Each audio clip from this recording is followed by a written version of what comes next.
Welcome to Buckets, brought to you by BetMGM, the king of sportsbooks.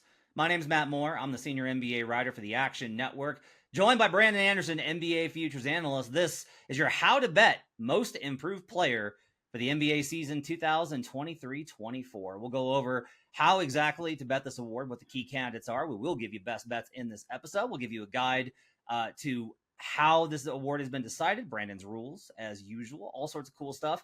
And you can find more on this in the Action Network app. Best way for you to track your picks. You get up the second information where the bets and money are coming in on. You get all sorts of cool stuff like all of our podcasts, all of our live shows. We're going to have more NBA live shows this season, so you're going to want to turn on notifications in the Action Network app so you can check those out. We're going to try and give you the most up-to-date information on not only how to bet games, totals, props, all of that, but also take a look at how to bet futures in the moment. We're going to be more reactive this season. That's my goal here on Buckets and with the Action Network and the Action Network app. Want to give a quick shout out. Make sure to check out the Action Network YouTube page. Just go to youtube.com and search for the Action Network and check out our page. Give us a like and subscribe. Helps us out so much. Really appreciate it.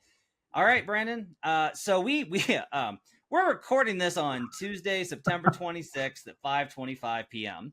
We were supposed to record this episode last Friday, and the reason we didn't is because I was like, I think Dame might get traded by the weekend, and of course he didn't, and I should have known that because Masai Ujiri's involved, and so we did the Dame episode. I've talked a lot about Dame on other platforms. We're gonna go ahead and do MIP.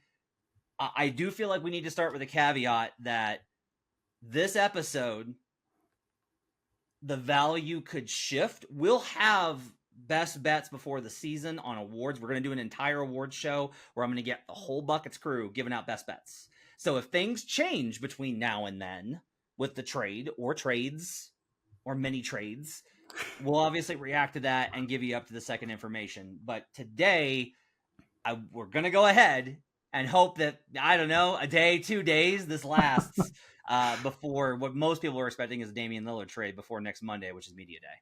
Or you're welcome for finally recording the podcast that will immediately be obsolete as the trade breaks during our recording, and this entire Dame saga, Harden, all of it will be over. You're welcome. We did it for you, NBA fans.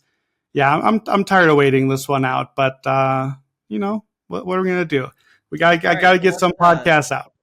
Let's start with, you're going to take the reins on this one because I have some general stuff I want to look at, but your rules, as always, are very valuable and more detailed. So I'm going to give you the floor. Give me the breakdown on the rules for betting most improved player. All right, so I got 4 rules for most improved. Just a quick reminder, here's the last 10 most improved winners. Last year, Lauri Markkanen, Ja Morant, Julius Randle, Brandon Ingram, Pascal Siakam. That's your last 5. And then the previous 5 is Oladipo, Giannis, CJ McCollum, Jimmy Butler, Goran Dragic. So as I look through the trends here, I'm really focusing on those 10 guys. So rule number 1, pretty much the same rule for all of these awards for the most part. As always, the numbers matter, especially the points. We like our points, we like our numbers, we know this. So here's how it breaks down. Every most improved player the last 10 years has improved in points and rebounds and assists per game. The lone exceptions, Dragic and Morant dropped 1 assist per game. But effectively, you go up at everything. Well, why? Because part of that is you got a lot better, you improved, so you played a lot more. And if you play more, you're going to rebound, you're going to get assists. So this is not one I'm focusing on PRA. Rebounds and assists, to me, mostly look like a product of playing time. It's points. So year before most improved, the average for those last 10 guys, 15 points a game. The year they won, the average goes up to 22. And actually goes even a little higher if you exclude Siakam and McCollum, who effectively weren't playing the year before they won. They went from barely even coming off the bench.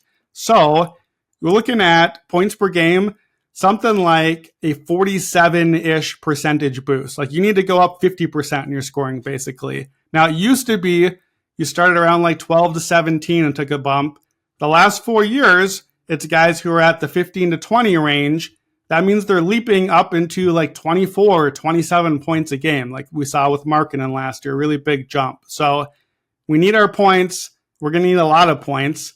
If you're at 24, 25, 27 range, you're probably a top 10, 15, 20 scorer in the league. That's the sort of guy we're looking for here. So we need the points as always.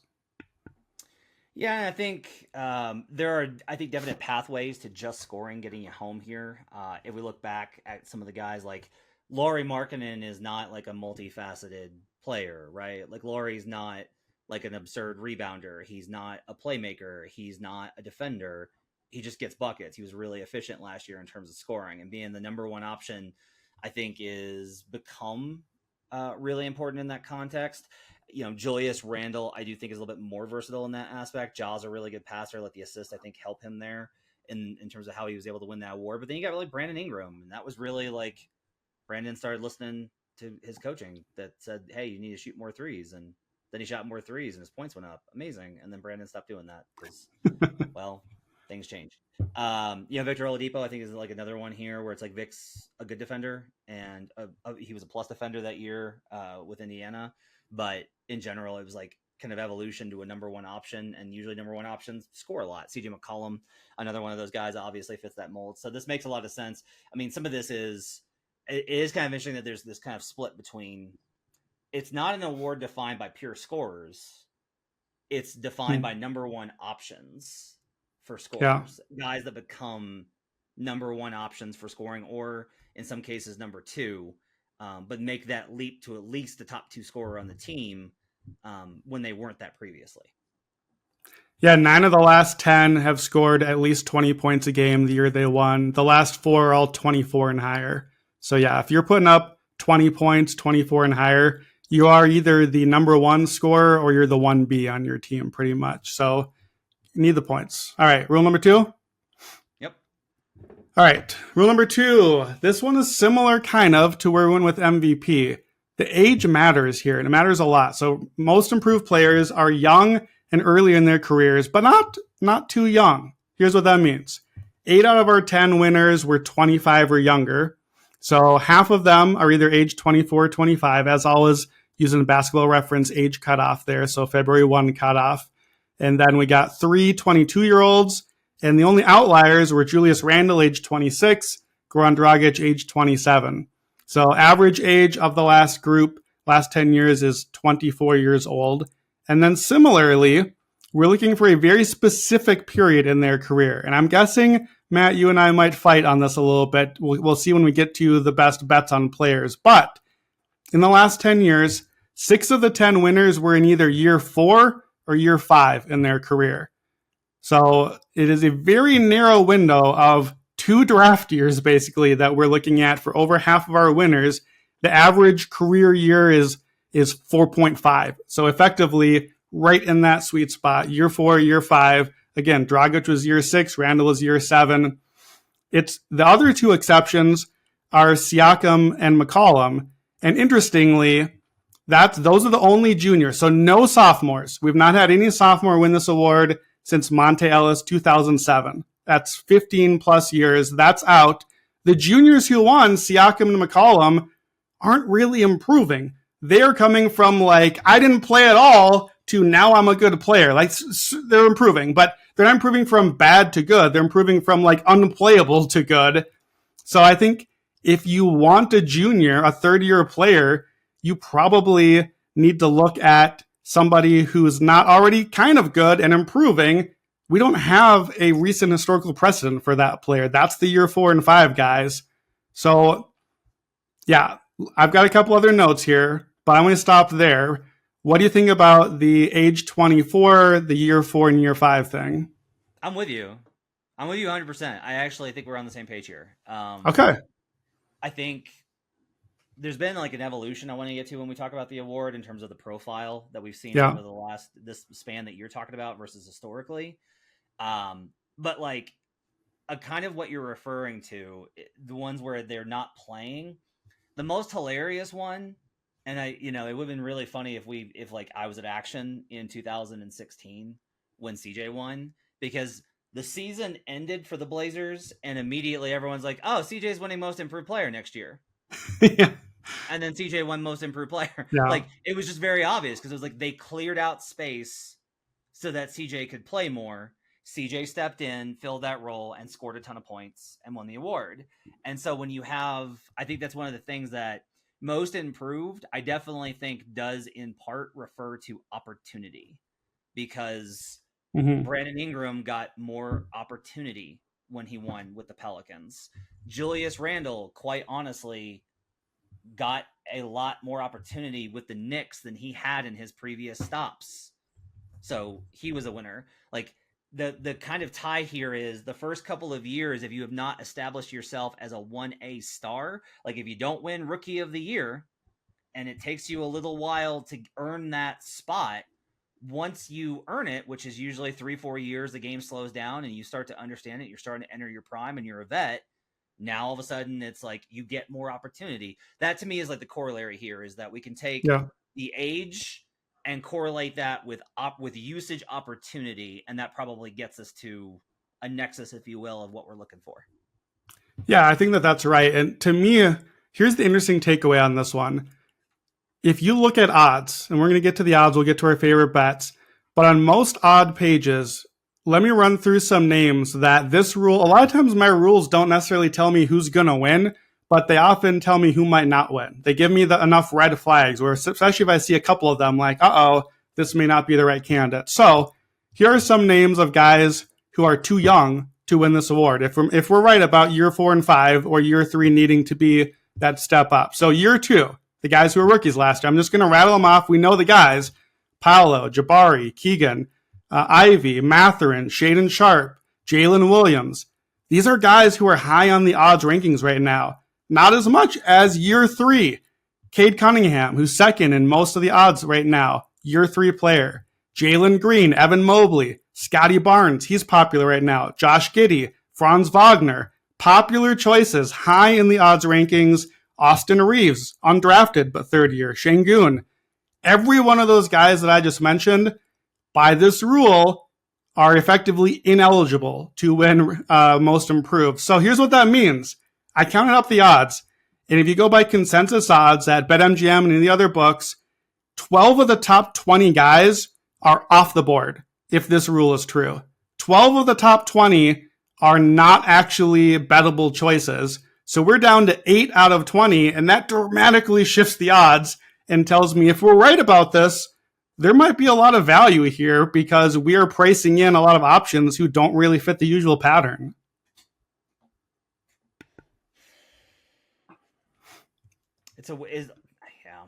So I think that one of the things that's kind of weird here is, how much have you considered the draft position of these players? Yeah, so I just a little bit, a weird trend I had noted here. 3 of our last 6 winners were the former number 2 pick. So that's weird. We're doing that apparently. However, if I want year 4 and year 5 and I want the number 2 pick, here are my 2 choices. Ja Morant, already won the award, and some other things.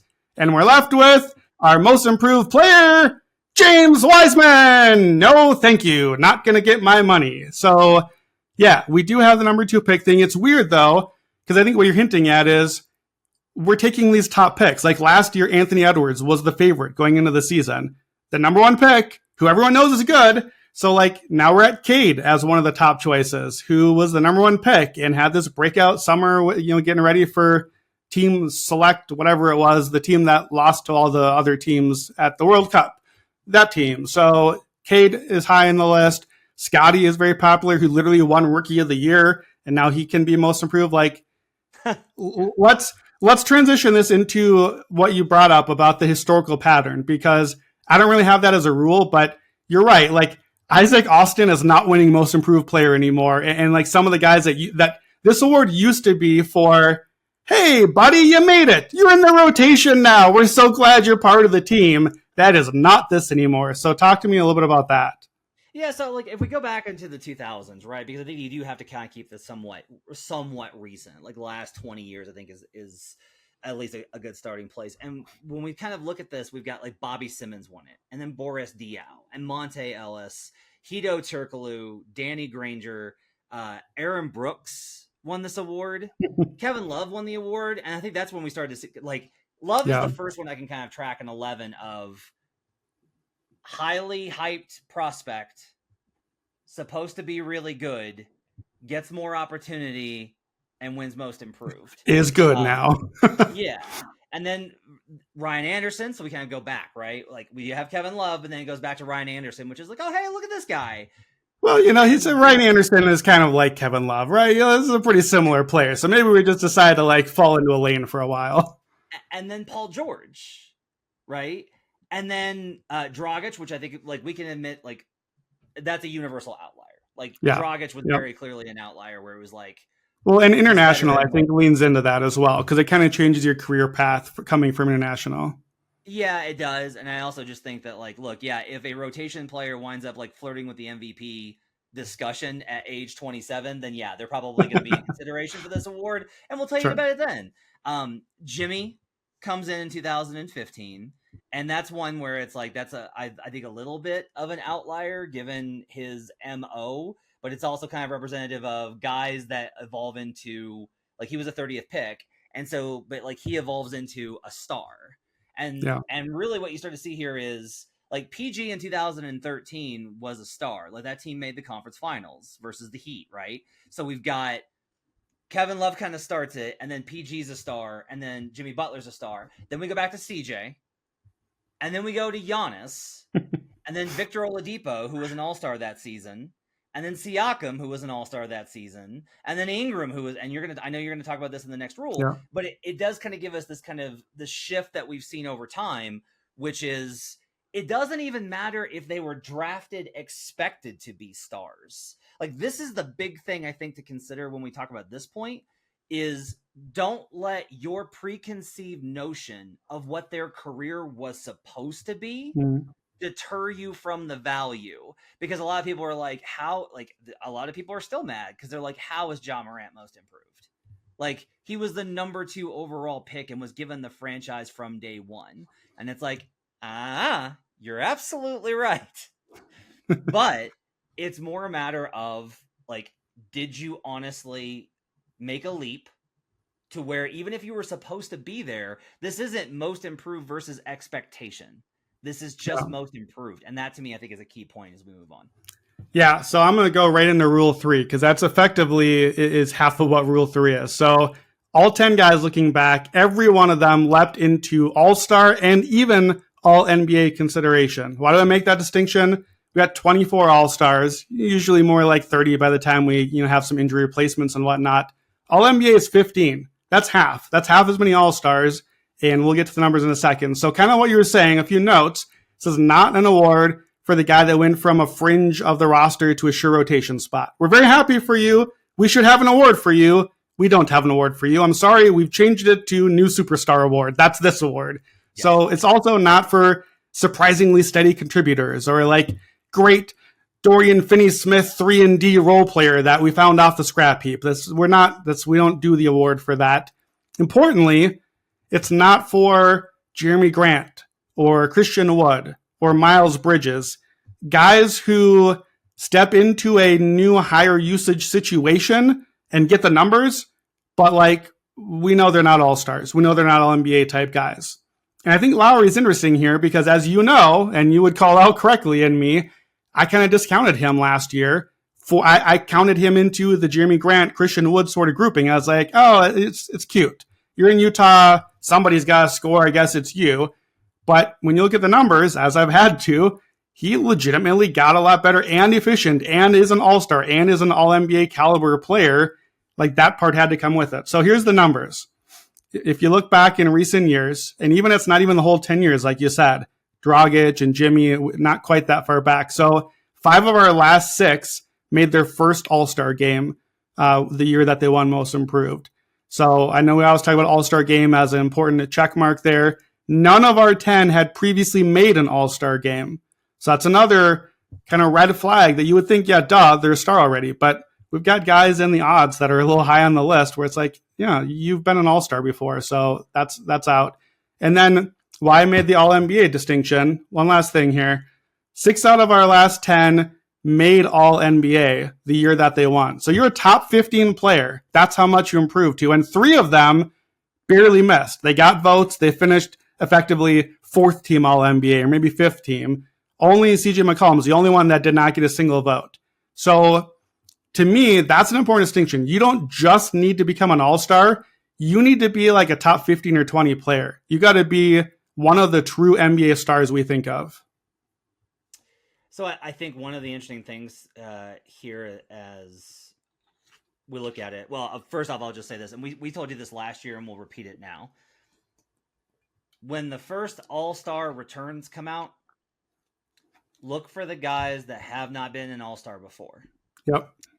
Then when people start publishing, when writers start publishing their list of who they'd have as the reserves, take a look at those guys. And if you find a name that is on Zach Lowe's list and Chris Herring at SI's list, yep, and other like the Ringers lists, when those lists come out, if you cross-reference, you will probably find the guy that's going to win most improved player. That yep, if they are a first-time all-star, so like we can kind of cross-tabulate some of this, right? Where it's like first-time all-star in that age range, that is a number one option that has gotten this opportunity. One of the things I think is also kind of interesting here is it relates to what you were saying about he's already been an all-star. I noticed that guys don't win this award if they popped on the ballot before. We've talked about MVP and how you usually do want to be on the ballot the year before. Yeah. That the same guys that we talk about year after year after year. It's not true for most improved player. You have your shot, and then if you don't win it when you make the leap, they're not going to give you credit later for having made a smaller leap and the one previously. This is an accumulative effect. Right. Like Zach LaVine was kind of in conversations when he made a big jump, and then it was, nope. Like Christian Wood has been in this spot like 5 times. Nope, not going to happen, right? Yeah. Like consistently, we see guys that I don't think that you can win. And that's where I think it gets interesting, because there's a name that we're going to have to talk about who finished second last year that I think is like a really tough one to debate whether or not voters would be willing to give him that award. And I kind of lean no. We'll talk about it, but I think that's the kind of the other side of this coin is if you've already made an all-star team, you're not winning this award because you already had your shot. The year that you made that first all-star team, that was your shot, and you only get one to win most improved player. Yeah, I mean, I think Anthony Edwards is a good example that kind of proves that one too. Like we said, he was the favorite for this award last year and then kind of had a slow start, fell off a little bit, made the all-star team, was the star of the World Cup team this summer, but like isn't even listed as an option at books for most places because it's not like, well, we don't think he's going to improve anymore. And everyone knows Anthony Edwards is going to improve and have a great season, be a star. That's the problem. Like everybody knows. So it's like, this is kind of our way of capturing the narrative here. And part of it is we talked about like the points improvement and the all-star improvement. Once you make that first leap that you're talking about, if you got close enough to be like actually in the conversation, we said like you got to increase your points by 50%. So if you leapt last year and you scored 22 points a game, congratulations, by the math, you got to score 33 a game now to actually like be in the mix for this award. And guess what? The other thing too is if you actually did that, which you could, maybe Anthony Edwards like leads the league in scoring. Well, now you're in the MVP conversation and you're not in the MIP conversation. Those still seem to be mostly distinct as well. Like I remember a few years ago, Luka's breakout season where it was like, okay, Luka, is he most improved? Well, I don't know because he's already like 3rd or 4th on my MVP ballot and he did not win that year, which I think is telling. So it's, yeah, you get one shot at your big improvement and leap, one shot at this award because I think you graduate after you're one of those top 5 guys, you have moved up and now you're in the mix for the other big awards, the MVPs and that sort of thing. All right. What's rule number 4? Let's wrap it up. All right. Rule number 4, winning matters too. And we'll talk about this one a little bit because it did not last year, but history says winning usually matters for most improved. 8 out of our last 10 winners made the playoffs. Lowry did not. However, who did he beat out? He beat out Shai Gilgeous-Alexander and Tyrese Haliburton, who also did not make the playoffs. Well, Shai made it, yeah? Shai made it and lost in the play-in, is that right? I'm forgetting at the moment. Yes. Okay. So made a play in. So maybe now we get the 10 spots instead of 8. So that helps. But yeah, we did not have a clear playoff top 6 seed sort of candidate last year. The other miss was Brandon Ingram.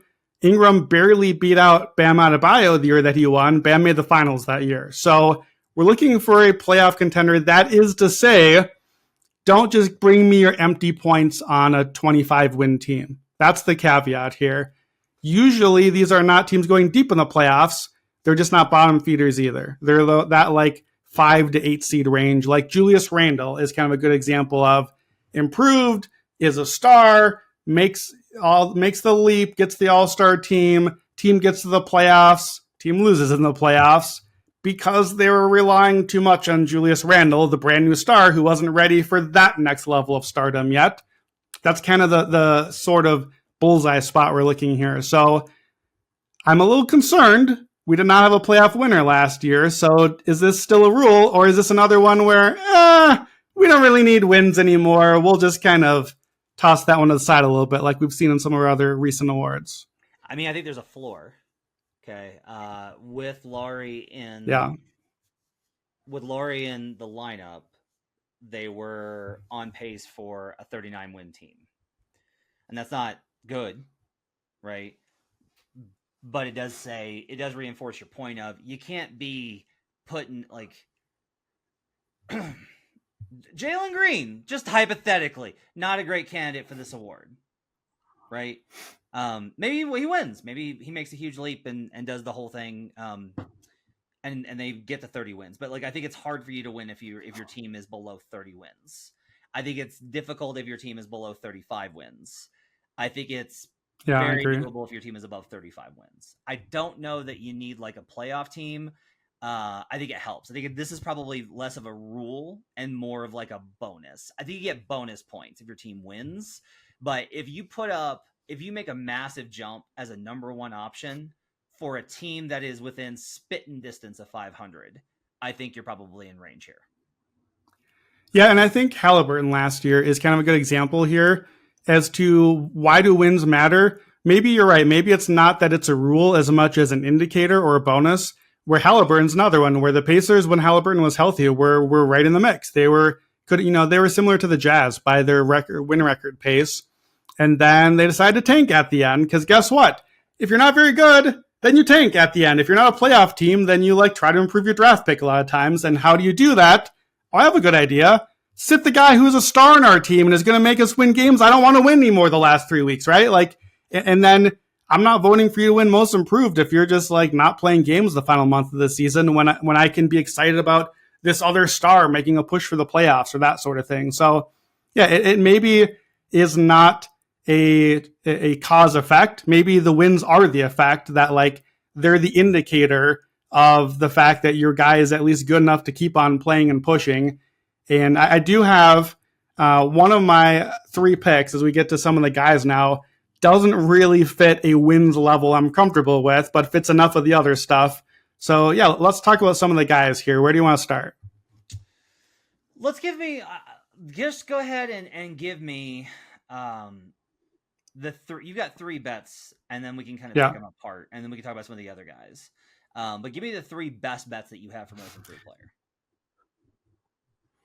All right, so as always, make sure you shop around, especially on this award. Odds really vary from book to book, so get the best number you can out there. My 3 guys, and I'm going to have a caveat for each one, but here are the 3. Tyrese Maxey, 16-1, is my favorite bet on the board, with the caveat coming. Jordan Poole, surprise, we found my wins don't matter candidate, 24-1, Jordan Poole, and Desmond Bane, 40-1. If you play those 3 guys at those numbers together, you're basically getting a plus 710 ticket for the 3. So Maxey, Poole, Bane, that's my 3. I don't want to burn more money on Tyrese Maxey, Brandon. I don't want to do it. I burned so much money last year. Here's my case on Maxey. So last year, to start the season, October, November, he averaged 23 points a game. Then he got hurt. And then the Sixers were really good and did the other things. And, James Harden needed to get his stuff, and Embiid needed to get all of his MVP points. And Maxey just never quite got back to that level again. But here's the caveat with Maxey. This is 16-1. if the season starts and James Harden shows up and is like, water under the bridge, I'm good. Let's play ball. Let's play. Let's go win a championship, Philly. It sounds like a thing that he'll do, right? That seems like a thing I'd like to bet on. If that's how this goes, I don't like this bet. I don't want it. I want no part of it. If James Harden is traded at this very moment while we're recording and is off of the team, now it depends. We don't know what they would get. Obviously, something to help the team. I'm betting on James Harden being traded. That's the bet here. If Harden was just like magically off the roster tomorrow and no replacement, I would genuinely make Maxey like plus 300 here, plus 200. Like I would make him a heavy, serious favorite. He is year 4. He can make a huge leap in scoring and I think even a little bit in assists if there was no James Harden on the team. He's the second star. He absolutely, to me, is an all-star caliber player and a maybe all-NBA caliber player if he gets the opportunity. He checks all the other boxes. I just need James Harden out of here. So I'm willing to bet this, and I would encourage you, if you like that, bet it now. Because if James gets traded, you're not getting a 16-1 anymore. It's gone in a hurry. So I'm betting now on effectively, if I think he should be plus 200 or 300, okay, what are the chances that James Harden gets traded? I can factor that in and multiply them together. And I like the odds of a Harden trade happening at some level sometime, plus what happens with Maxey afterward. That's the caveat. So he's my favorite pick if James is gone. And I just think that history tells us James is probably not long in Philly. So I'm willing to take the risk here. If you bet this and Harden gets traded and then Embiid gets traded, how do you feel about it? I think I'm still okay with that. Okay. Like the reason that I wouldn't be is, okay, Philly has gone in the tank and now they don't win anything. I'm not really sure that's the case. The East has some very bad teams. And like, I don't know who you're trading Harden and Embiid for, but you're getting something. Somebody's coming to play some basketball in Philadelphia. And so like now I got Maxey and Tobias and like some decent players from James Harden and from Joel Embiid. Like now I have last year's Nets, where it's like, all right, well, you're not a real playoff team. Like, congratulations, pat you on the head. Like when we do the playoff preview for that series, it's a 3 minutes and out Philadelphia preview, but you're still like made the mix because you had a bunch of dudes. So I don't think I hate that. I think I'm okay with that outcome. Okay. Walk me through Desmond Bane. Yeah, Desmond Bane, I think, is a bet on. We love the Grizzlies. We all like the Grizzlies. So last year, first 12 games, again, before he got hurt, 24.7 points a game. He had some really big assist games in there. He's also had stretches where he stepped up when one Ja Morant was not in the lineup in those games. And that's where we're at to start the season. 25 games with no Ja Morant. Somebody's got to score points on that team. And Bane, I think, is going to have some big, big numbers out of the gates. Like, we saw Jaren score some buckets at the World Cup. I think they're going to go to him a little bit. But Marcus Smart's not coming in to, like, start scoring a bunch of points for this team. He's going to get his shots up. We know that. But I think Desmond Bane is going to be... He's going to have a good case for All-Star because when we start voting for All-Star 25 games into the year, he's going to have been the star on a team that's putting up, like, 25, 28, 30 points a game. I don't understand why couldn't Desmond Bane put up something similar to the Bradley Beal numbers we got a few years ago, where he's like a threat for leading the league in scoring even, because who else is going to take a ton of shots on this team? And I think he's good at it. Like, the efficiency is there, and I think he can be an all-star. All-NBA feels like a leap, but the dude just got a max contract extension this summer. Like, he's that good. He is a top 10 guard, I think, in the NBA right now, and could improve a little bit this year. So 40-1, I just think is too long of a number, and he probably is my best all-in candidate between the three. 25 years old, so we're right at the limit for Dez. He did get votes in the 2022 Most Improved Player vote. He finished fifth that season with 74 votes, or 74 points rather, and 7 first place votes. So again, we kind of go back to I don't love that. Yeah, that's kind of concerning. To counter that, though, one of the reasons I like this, and I'll be with you on this one, is the narrative will be extremely powerful if we're right. Like, Yeah. a lot of this is like, if we're wrong on one of these things, then Brandon and I are taking a dip in the old ROI. And Brandon can if Memphis sucks, we're going to lose a lot of bets. Yeah, the Grizzlies are, if when Ja gets back, they're 11-14. It's Whelp City for us. But we don't think that that's going to be the case. We think they're going to be really good. We think they're going to be awesome. And I don't. Okay, this is a very. I have to put a lot of context on what I'm about to say. Desmond Bane's numbers compare extremely favorably to James Harden's in 2012, the year before he left for Houston, his last year with OKC. He was a sixth man, but he was obviously playing starter minutes. He was considered part of the big three with Russ and KD. He had a moderately lower usage, not extremely, because KD and Russ were still taking a huge chunk of shots. Desmond very genuinely kind of looks like he's got that kind of capacity for what Harden was for the Thunder. I am not saying that if Desmond Bane got traded tomorrow, he would become a multi-year MVP candidate at all. At the same time, to kind of counteract that is he may not have Harden's ceiling. He's also a way better defender. Now that we can agree that doesn't typically matter in most improved player. Just go down the list of guys and that doesn't matter. But what I do think is the narrative will be really great here. If they are way better than expected when Ja gets back, there's going to be like a huge, like, Desmond Bane got them through the first 25 games without Ja. And if he takes the kind of usage jump, I'm very high on their offense for the first time since being like, I faded them. Last year, we hit the under by just a half a game. Woohoo! But like we faded them in the playoffs, and it was all built around their half-court offense. That looks like it's going to be a lot better. I think Desmond's assists go up. I think his scoring goes up. He's super efficient. He's an elite shooter. He's durable for the most part.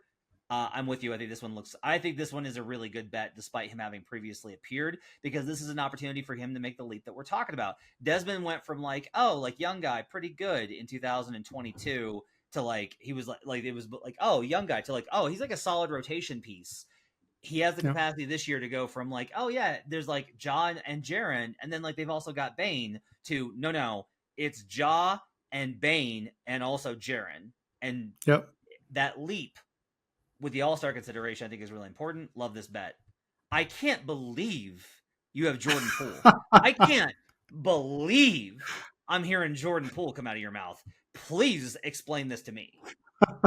Admittedly, this is my least favorite of the three, but you may have noticed this year as I kind of build a portfolio on some of these awards, I am sometimes betting against myself on them, where I'm like, you know what?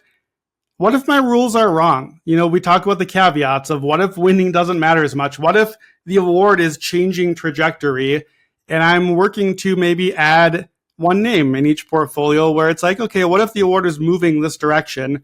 That's my Jordan Poole bet here. So we knew the minute he got traded, the conversation everywhere, our Slack, all over online was, holy crap, he's going to put up numbers. He's in Washington. Bradley Beal and Porzingis vacate 46 points a game for this team. So somebody's going to get shots up, and somebody's name is Jordan Poole. The man is going to be shooting. He scored 20 a game last year. Could he get to 28? Could he get to 30? Absolutely. Again, why can't he be actually Bradley Beal on the team as far as the numbers that he could put up? He can get some assists. I don't really want him to because I don't think he's got a great handle or decision-making. But numbers, hooray! He averaged 24.5 points a game as a starter last year. So the numbers are going to be there. He's going to put up, I would project something like a 27, 3, and 6 or something. And I'm sorry, if Jordan Poole won this award, I'd probably be very unhappy with it as a fan and historian of the game. I'd be like, come on, really? Jordan Poole, really? But he's had very good flashes. It's possible. He's young enough still that maybe he actually improved with a more playing time, improved the efficiency in the shot selection. I'm not really betting on that, but it's possible. It's in there still. I think it's just possible that voters will be like, geez, 28 points a game, fourth in the league in scoring. Jordan Poole, I guess that's our guy. Washington, I think, is good enough to at least be like the Utah this year. he could be the Lowry of like, all right, we're kind of like sort of 500 until maybe late in the year. I think Washington could be kind of that in the East. So it's gross. I don't like it. I don't like Jordan Poole. My Warriors fandom is so glad to be rid of him. But, you know, he owes me some money. He's taken a lot of my money. So he owes me a 24-1. Did I convince you at all on Jordan Poole? No, I don't know. I guess it's not all that altogether different than Ingram, though. It's not like entirely different. Like that Pelicans team. Yeah, that's not a bad comp. That Pelicans team wasn't great. Ingram's not a good defender. Like he, you know, I think Ingram's efficiency mattered. And so like that I think is the big key here is you have to be triggering this based off of Jordan making a massive leap in his efficiency, which if he's never having to do anything on defense, maybe that's possible, right? Like it's just if the Wizards are just all offense. I think the other concern I think you got to have though is if they wind up, if this doesn't go well, if the Wizards are not a surprise story, and they could be, I don't know. This roster is really weird. Like there's good players on this roster. Yeah. But if it goes sideways, I think you run into the possibility of them shutting him down for a lot of the late season. And then if it's like, I don't see a scenario where like Jordan has run away with it by All-Star. Right. Yeah, that's probably true. And so if that's the case, then I think there's probably a drop off at the number. I don't mind it. Right. At the number, it's hard. It's hard to find reasons to not bet 40-1s in the award markets. If you notice, like we have a hard time with being like, or 24-1 in this case of like, you know, right. If we're only going to bet long shots for the most part here. And so it's kind of hard to find it. You have a name on here that I think is two that are pretty interesting to talk about. Let's talk about them pretty quickly. You got Zion at 100-1. I don't think he'll get credit for staying healthy. I just don't. I think everybody will be like, no, He was this impactful before. He just didn't play enough games. So I can't get there on Zion. MPJ, though, I think is worth talking about. That's an interesting one. Talk to me about MPJ. Yeah, so MPJ is at about 17.5 points. Like we know the star level that's in there. We've seen it. We've seen it for a game. We've seen it for stretches. The narrative would be so obvious. This is a dude who like could barely stay on the court in the finals that we just watched with his team winning, and he could not make a shot to save his life. We all saw that. So if suddenly he came out, stayed healthy, which is important, and actually like put it all together, especially maybe I think you're probably banking on Jokic kind of tones it down for the season. Jamal Murray rests, takes some days off. Like we need MPJ to be the third star. Kind of like you said with Ja and Jaren and then Desmond Bane. Like a few years ago, this was Jamal and MPJ and Jokic. They were the three. They were the core three. Right now, now Aaron Gordon might be the third guy. I don't even know where MPJ fits on the list. But 17.5 points, by my math, you need to get to like 24, 25. I think it's possible. The big problem with MPJ and Zion is that, and I looked it up to make sure, the 65-game minimum absolutely applies to most improved player. So now I got to bet on MPJ or Zion playing 65 games, and I think I'm out. So I don't know if I can get there. MPJ is 60-1. Zion is 100-1. Even if Michael Porter made the leap we're talking about, given his health history, and you can answer to this because you're right there and you know the Denver stuff, like I don't think that they'd play him enough. Like just to protect themselves, especially if he got that good, even more so, they'd want to like make sure to rest him a little bit and get him healthy for the playoffs. Like if Zion plays 65 games, he's in the MVP conversation, not most improved. If MPJ plays, I don't know how MPJ plays 65 games. He's never done that before. I think it's possible. I think they were really cautious with him last year. I think that in large part, one of the reasons that he may play more this season is he made so many sacrifices last year. Like it really needs to be, it cannot be stated enough that MPJ kept telling us, I'm a winner. I'll do what it takes to win. And we were like, will you though? And then he did it. He defended. And he did. Rebounded, he ran to the corners. He did his job. Like I was really impressed with MPJ's maturity last year. Like it was a side tangent. It's a big reason why Bones Highland's no longer on the Nuggets is that all the veterans were like, look what MPJ has sacrificed. he's better than you. Like, that's a large part of it. So I think there's probably a little bit of value on this, but what if you're looking at the wrong nugget? Are you coming back to Jamal Murray? Is that where we're going here? 26 years old. At the very, oh very man, top Jamal range. Murray was my long shot in this. His MPJ was one of my 3 last year, and then I brought up Jamal Murray, and you're like, nah, it can't be Jamal. He's too good already. And then we watched Jamal play at an All-Star level in the playoffs and win a championship. I think they said But to your point, I think my argument was that he wouldn't play enough games, which he didn't. And, sure, that's fair. And that he's never had an All-Star appearance before, which he's never been an All-Star somehow, which is absurd. He is at this point Mike Conley. He's the guy we all agree should be on an All-Star team at some point. He starts really slow, but what if he doesn't? At 60-1, which is a number in the market, I think there's a little bit of value there. I'm with you on Bane. We talk all the time about the guys that we want to bet because we think they should win, but they won't. Like Franz Wagner, I think would be a great candidate here. He's just not going to score enough. He's just not going to put up enough shots. Like Franz Wagner is going to be the guy that I'm like, but look at what he's doing for the Magic, and everyone's like, yeah, but he's only averaging 18. And okay, wah wah. The Spurs guys, Kessler and Vassell, I think are not Kessler. Keldon Johnson and Vassell are very interesting. But I don't think they'll win enough games, and they're going to be so far off the radar. I think it's going to be very hard for them to gain traction. And now let's bear in mind, I didn't have a single Spur on my top 100, which I don't feel great about. Like that's probably not accurate. Like I am actively trying to like figure out where I'm going to put Keldon.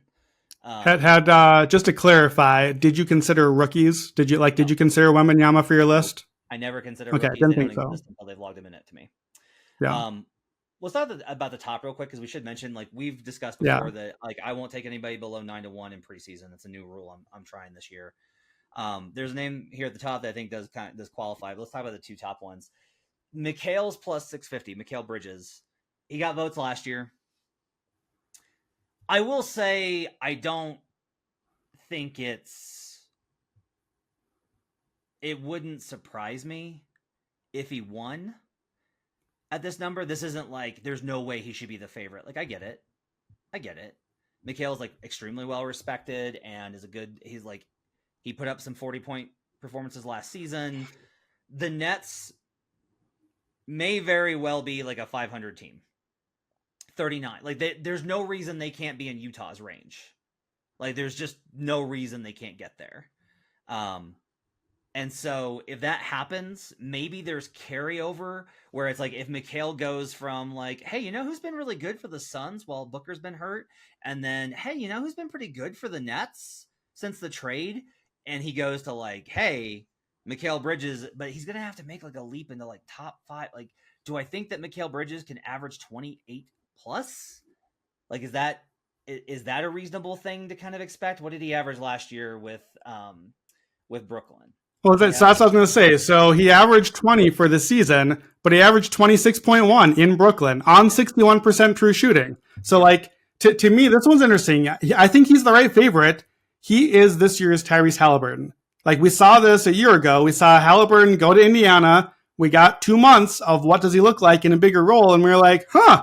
Like, you said before, CJ McCollum, we ended the season, we're like, so he's going to win it next year. You remember Joe Delera and I were all over the Haliburton thing last year. Like, we've seen it. We've seen him already. We already know he's this improved. That's Mikal. Like, we've got the sample. 26 a game. Why couldn't he get to 28? Like, that's negligible difference. Could he make All-NBA? Could he make All-Star? Absolutely. Like, he could be that caliber of player, especially if he scores that much. So he's year 6. He's a little bit on the high end. That's outside of the range of the age I'm looking for.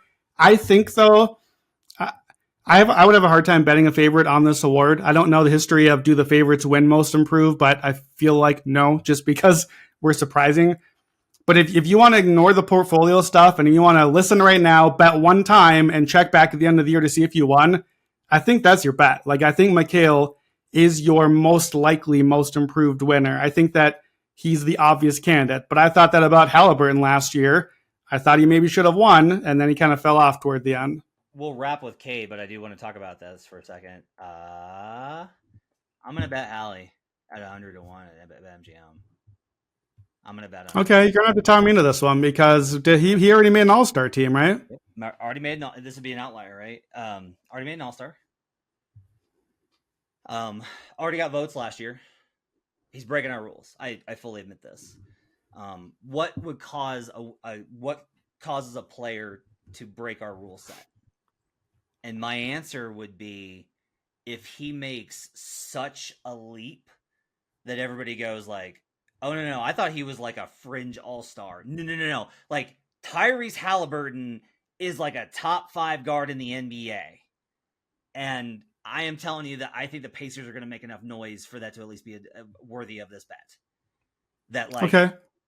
that if the offense is as good as I think it can be, and I think it can be top 5, he's going to have such an incredible combination of scoring and assist numbers that it's just going to be like those are going to pop so often when people are talking about it. He's efficient. In my opinion, he is the second best passer in the NBA. I did the film work on him last year and was blown away by how good he is. Like, I think he's passed everybody except Nikola for who I think is the best pure passer in the NBA because Harden's gotten really sloppy. Like, it's Jokic and then Tyrese to me. And that accuracy on passing creates a lot of assist opportunities. He didn't play. He got injured last season. That team went into a spiral and they never really came out of it. They're not going to do that this year. They've got improved weapons.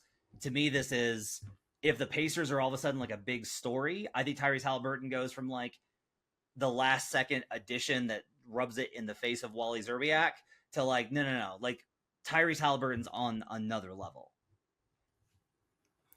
Here's my question. I really don't disagree with your assessment of Haliburton. I think he's a top 5 guard probably right now or pretty close to it. My question is this. We talked about the do you have room to make another leap thing? And I think he has room to make a leap, but is there room for Haliburton, who just was one of the stars on the World Cup USA team, that lost, but still one of the stars, who's been an all-star, can he leap from that to something that's not MVP top 5 caliber? Like, is there, I don't know if there's enough of a gap in there for I think if he makes the leap you're talking about, he's just in the MVP mix. However, as I thought through that, that's kind of what Shea was last year. And Shea finished top 3 voting here, finished 4th in MVP voting. So I guess that's the question. Can he have the Shea leap? And I think you think he can. Ja finished 7th when he won. Okay. MVP voting. All right. So that's kind of the assessment here. Is the perception of Tyrese Haliburton is markedly lower than the perception of Ja Morant going into the season where Ja won. So but I think he can get to Ja level. That's how good I think Hallie can be. So okay. The idea here is I buy that. Okay, let me. I want to get a couple other names on record here. Just get a quick response on it. 2 New York Knickerbockers. RJ Barrett, top 3 pick, year 5, perfect, right in the candidate, and Emmanuel Quickley, but only if there's a Knicks trade. Only if there's Barrett's out on a different team or other guys come in. Right now, there's not enough shots because we got too many guys there. Do you think anything on RJ or Quickley? I think Quickley's shot was last season, and I think he missed it with the leap that he made. Yeah, and, fair. And he was also in discussion for 6-man. I don't see it happening this year I don't know. It's possible, right? I don't think Quickley's a bad bet, but I'm just not moved by it. RJ, okay. I just can't for me, it's he fits every single category. I just don't think RJ Barrett's good enough to win. And if he is, then I'll be wrong and he'll be most improved. Right. So, but it's if we're trying to find reasons to project improvement, I can't get to a framework where he makes that kind of jump. So I can't go there. Yeah. I agree.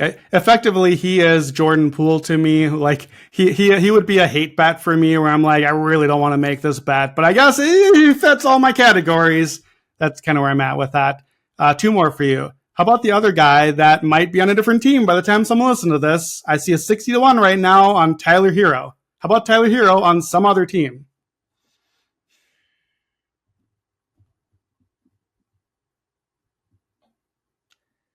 His most likely landing spots are Portland, Utah, Brooklyn right now. Maybe Indiana. there's none of those spots where I see him getting the usage necessary for him to get this award. So no, that would be my answer. Okay. Yeah, I'm with you on no on these. That's why they're not in my bets. But he's another one too where I'm like, all NBA? No. Okay. Okay, last one is actually a few guys. What about the Orlando guards? Cole Anthony, we're talking about trading him. I actually like him. Like, he's a pretty good fit. He was very good for them off the bench last year. If he goes, like, the Magic don't have guards. So now Jalen Suggs, like, he could be the guy who didn't really do anything and suddenly is good. Markelle Fultz falls outside of the age range, but number one pick. Like, if he was suddenly good, easy narrative there. Anything on any of those three Magic guards? I keep waiting for Markel's shot to stabilize, and it just hasn't. And until it does, I can't believe in it. Like, I can't tell people to bet on something that I have no indication is going to occur. And that's the only way he gets home is if his shot stabilizes.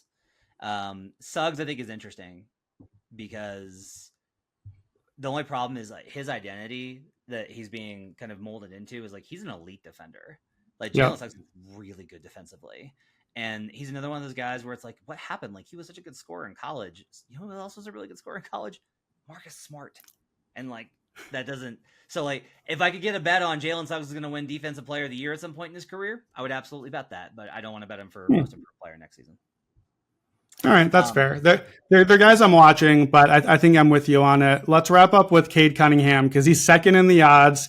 Cade, first year, we saw after the All-Star break... He went from 17.5 to 22.5 points a game. Already we saw that. He's effectively a sophomore because we basically had a lost season last year. So he's not only year 3 outside of my range. He's really year 2. He's really outside of my range. He's the number one pick. Doesn't make any sense to me. But man, people were excited about him and the select team and how good he looked this summer. Everyone wants Detroit to be good. Monty Williams has been a great player development guy. I absolutely wouldn't be surprised in the least if Cade made an all-star team, threatened all-NBA, was really good this year. He doesn't fit my categories, but what do you think about Cade? So let's look back at the winners that have won with a high draft pick spot. Okay? So Brandon makes it in 2020. Brandon Ingram makes it in 2020. And they're kind of an exception to the rule in that they went 30 and 42. That's also the COVID year, and they had the bubble appearance. Yeah. Right. And if you notice too, on any of the awards, the winning thing seems to go caveated in these shortened seasons. I think because we don't have our like usual winning marks to get to. We're like, that's not 82 games anymore. I don't know how many wins is good. But if we look at like Laurie's team didn't make the playoffs, but by the time that he had made his case, Utah had hung around and were in playoff like range before they started. Agreed. Yep. The Knicks made the playoffs. The Grizzlies made the playoffs with Ja. So you have this kind of thing. This is my problem is Cade can make a huge leap and be awesome. That offense is still going to be wretched. And I can't see them getting to 35 wins. I just can't see Detroit getting there. And to me, it's like, if you can't get to 35 wins, I can't reasonably think that you're going to win this award as a number one pick. Yeah. Like, if you're the number one pick and you make it to 45 wins and it's like, hey, let him to the 5 seed. Sure. But a non-scorer, because that's not his game. A non-scorer with a questionable jumper making the leap, and you're asking them to get to 35 wins, I can't get there. Let's say that I tell you right now, the season just ended, and Cade Cunningham just made third team All-NBA. Give me his stat line and give me Detroit's record. 25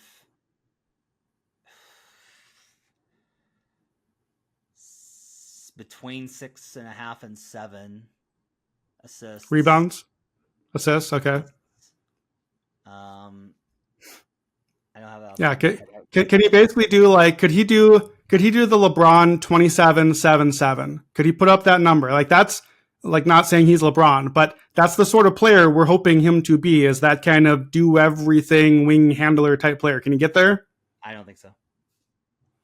I think if you want Cade, you're looking at Ja Morant from 2 years ago. Number 2 pick, Cade's number 1. We already know he's supposed to be good. I think that's the historical precedent, but it's not a bet that I can make right now. There's too many reasons it can miss for us. Let's grab it up for Buckets. Thanks for joining us. Appreciate you guys being with us. To recap Brandon's best bets for most improved player, Desmond Bain, which you can find at 40-1 in the market. Tyrese Maxey at 16-1, and Jordan Poole at 24-1. I do like Jamal Murray at 100-1. You can find that in the market. I like Desmond Bain as well at 40-1. And I will probably put a bet in on Tyrese Haliburton at 100-1. This will be a one that I'm definitely betting in season. We'll see how it goes.